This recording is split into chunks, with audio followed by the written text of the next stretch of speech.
Welcome to Pindar Poetry. We hope you learned something new. In this video, I will show how to make Beignet dough.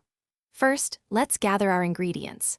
You'll need 2 1/4 teaspoons of active dry yeast, 1/2 cup of warm water between 105 and 115 degrees Fahrenheit, and 1/2 cup of granulated sugar.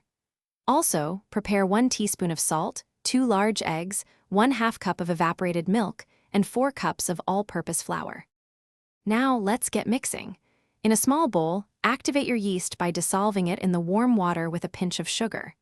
In a separate large bowl, combine the remaining sugar, salt, eggs, and evaporated milk.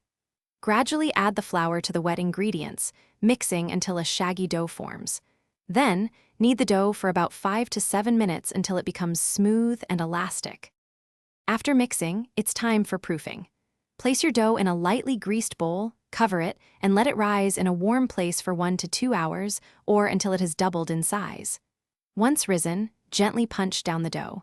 Roll it out onto a lightly floured surface to about 1/4 inch thickness.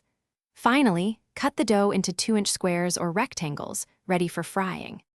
The final step is frying and enjoying these delicious treats. Heat 3 to 4 inches of oil in a deep pot to 350 degrees Fahrenheit. Carefully drop a few dough pieces into the hot oil, frying them for 1 to 2 minutes per side until they are beautifully golden brown. Remove them with a slotted spoon and drain on paper towels. Remember to check the description for a link to the Oala water bottle and other great deals. Dust generously with powdered sugar and serve immediately for the best experience. Thanks for watching. Consider subscribing if we helped you.